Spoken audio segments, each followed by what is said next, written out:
Bonjour, c'est Dominique. Je suis désolée, ma batterie était terminée, alors ça a coupé. Je ne savais pas qu'on était rendu à la fin. Alors, j'étais rendue à... J'avais fait la ligne finalement, de où est-ce que je voulais faire mon... coller ma dernière par portion ici. Alors, j'ai biseauté jusque-là environ. Alors, tout ce que j'ai à faire maintenant, c'est... Bon, je vais mettre de la colle sur cette portion ici. Si vous voulez, vous pouvez la laisser juste une couture ici. Puis avec une autre longueur, vous allez avoir les 7 espaces que j'avais dans la vidéo de l'album de mariage. Et moi, donc, peut-être qu'il y en aura un de plus, puis c'est correct. Alors, je vais coller ça tout juste sur ma marque, finalement. Bien égal. Que ce soit bien égal. Alors, ce que vous pouvez faire, c'est que vous pouvez ouvrir votre accordéon. Alors, vous ouvrez votre accordéon comme ceci. Vous le placez sur vos marques ici, égal de chaque côté, et puis vous allez vérifier plus loin si c'est bien égal aussi. Si c'est égal plus loin, ça veut dire que c'est égal ici, tout le long. Voilà.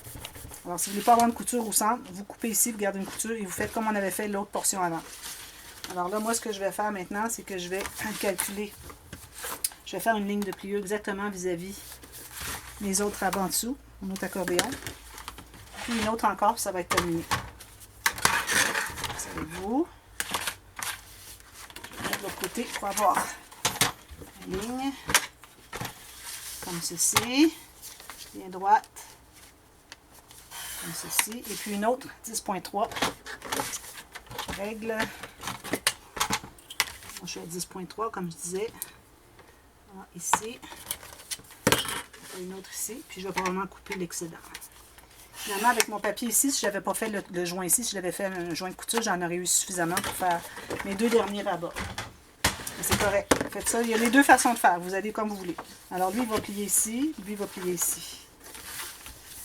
Alors, ce qu'on peut faire, on peut le faire comme ça. Alors, je vais plier, lui, finalement, un petit peu plus.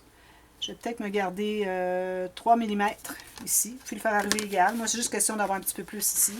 Alors, ça va être un peu différent, finalement, de l'album que j'avais fait en mariage. Sinon, si vous voulez avoir le même nombre, alors les deux derniers plis vont se plier comme ceci et comme ceci. Deux fois dans le même sens. Alors, moi, ici, je vais faire ma ligne de pliure. Ici. Alors, vous faites un accordéon finalement. Là. Je ne veux pas que ce soit trop complexe pour vous de comprendre. Parfois, c'est pas évident d'expliquer ce que je fais. Alors voilà, j'ai ma dernière. Alors, je vais la plier ici à l'intérieur comme ceci. Et si vous voulez avoir un plein ici, en ayant collé cette portion ici sur la couture ici, vous auriez eu exactement deux plis. Alors, moi, ce que j'avais fait, c'est que j'avais plié les deux derniers dans le même sens, comme ceci. Et puis là, vous avez un ruban de chaque côté. Puis la personne qui va se procurer cet album pourrait tout simplement coller un ruban derrière ici pour que ça soit bien attaché sur le dessus, pour tenir tout cet accordéon. Alors finalement, là, j'ai 1, 2, 3, 4, 5, 6, 7, 8 plus un petit rabat ici. Alors bon, ça sera comme ça. Là, quand je vais donner la classe, ça sera peut-être un peu différent. Mais moi, au début, je les laisse comme ça. J'aime pas vraiment couper quand j'ai des rabats qui sont intéressants. J'aime bien les laisser. Alors moi, peut-être que je vais mettre des petites pinces en attendant pour que ça se tienne. Des petites pinces comme ceci. Je ne sais pas si je vais arriver à tout le prendre ensemble. Oui, comme ceci. Pour que ça se tienne pour tout de suite. Comme ceci. Je vais refaire mes flèches. Alors là, finalement, mon rabat, il aurait fallu qu'il soit de l'autre côté. Comme ceci. Et comme ceci. Voilà. Ici, peut-être qu'on aurait pu se faire un petit gousset. Ce que je peux faire, c'est que je peux le créer juste en faisant avec mon plioir ici. Pressant comme ceci, jusque sur les coins. Alors, je me suis fait un gousset automatiquement pour contenir les deux derniers ici. Quand c'est accordéon, on n'a pas de gousset parce que ça ne contient rien. Mais quand on plie dans les deux sens comme ceci, on se trouve avoir un gousset. Donc, je veux dire, on se trouve accumuler dessous. Donc, on doit avoir un petit gousset. OK? Alors, moi, je vais refaire ma flèche dans le sens ici. Alors, ça ici, c'était la page 7. Je crois. 1, 2, 3, 4, 5, 6. Page 6. Page 5. Parfait. Page 7. Voilà. Bon. Alors, l'autre côté, c'est très simple. Alors, tout ce que j'avais fait, moi, c'est que j'avais un rabat à chaque côté. Je vais faire ça. Qui se rabattait comme ceci. Et là, si j'utilise des chutes, vu que c'est pas suffisamment haut, alors si je prends dans l'autre sens, je ne me rends pas suffisamment loin. Alors, je recommande de prendre une autre feuille. Ou sinon, ce que j'avais fait, c'était juste un... Non, alors, je vais prendre une autre feuille. Puis vous pouvez le faire plus long. Alors, ce que je pourrais faire, c'est prendre 2 feuilles pour faire 2 rabats finalement. Mais bon, je pense que je vais faire juste un parce que là, ça fait beaucoup. Et si vous voulez avoir plus d'espace photo, vous le faites plier. Tant qu'à couper la feuille, vous la laissez entière. Puis là, ça vous donne un rabat de plus, donc 2 espaces photo de plus. Alors, moi, je vais le faire normal parce que les gens, c'est ce qu'ils veulent avoir dans ma classe. Je vais me faire un petit gousset d'environ 3 mm. Ici, je me rends à 5 mm du bord. Alors, si je mets ça dans le sens de la flèche, j'ai la hauteur de ma page. Ici, j'ai une couture. J'ai un petit gousset de 3 mm. À partir de ma marque intérieure, je me fais une marque ici à 5 mm du bord. Je vais la couper. J'en fais 2 comme ça. Je vais prendre une autre feuille. Avec des feuilles 30-30, vous avez beaucoup moins de chutes. Alors, on fait la même chose, 2 feuilles pareilles.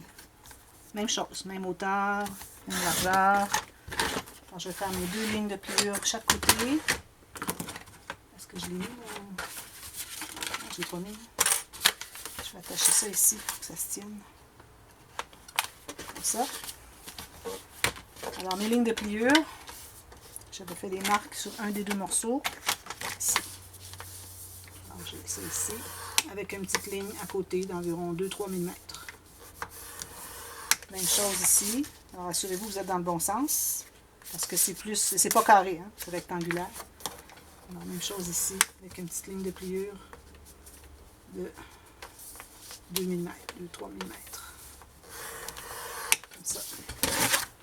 C'est très simple. Un rabat de chaque côté. Il ne faut pas avoir plus simple que ça. Avec une pochette au centre. Alors ça va être la suite finalement. Là, j'ai commencé celle-ci. Je vais la terminer demain parce que je voulais juste terminer l'autre page dans cette vidéo-ci. Alors, on aura fait cette page aussi, finalement. Dans la même journée. On aura fait 3 pages dans la même journée, finalement. Alors ici, j'ai ceci. J'ai un petit gousset. Je vais l'accentuer avec mon plioir.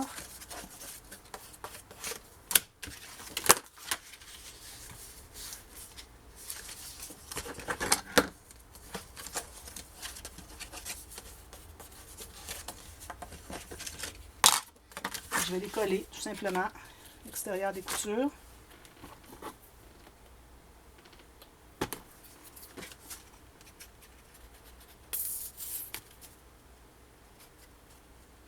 Alors, avec la flèche en haut, donc je colle sur les côtés. Un ici, bien égal, avec ma page sur les côtés ici, en haut et en bas, et puis sur les côtés ici. Je solidifie tout ça. Oups, pas tout à fait. Je vais vérifier, c'est bien droit. C'est important que ce soit bien droit. Si vous voulez avoir un beau résultat pour l'album. Ici. Et l'autre côté. Puis là, le fermoir, c'est comme vous voulez. Ça peut être ce que vous désirez. Je vais aller voir ce que j'avais fait, moi, dans le... Je crois que j'avais des aimants.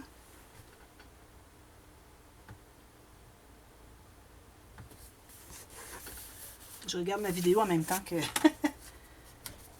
On a fait une bande transverse, finalement, au centre, ce qui est parfait, avec un aimant. Alors, si vous ne voulez pas avoir la bande transverse, parce qu'une bande transverse, ce qui arrive, c'est qu'il faut mettre un butoir. J'en avais pas mis dans l'album. Mettre un butoir pour que les choses qui entrent à l'intérieur ne tombent pas en bas. Alors, si vous voulez faire ça, vous l'ajoutez. Alors, moi, je vais me faire une bande transverse normale. Alors, tout simplement, la largeur de la page plus une couture chaque côté de 1 cm. Alors là, il faut mesurer, parce que j'ai 2 plis ici à cause du gousset. Alors, c'est le pli à l'intérieur. Alors, ici et ici, le plus à l'intérieur de la page. Alors, je vais couper ça. Je vais faire la ligne de pliure. Sur mes marques exactes.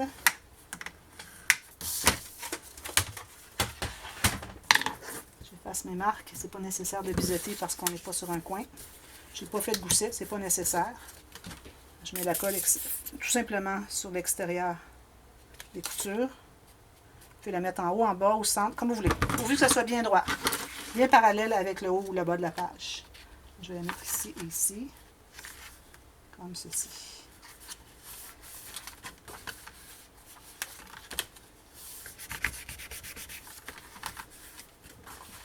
J'ai beaucoup d'épaisseur dessous, alors je vais aller presser comme ceci.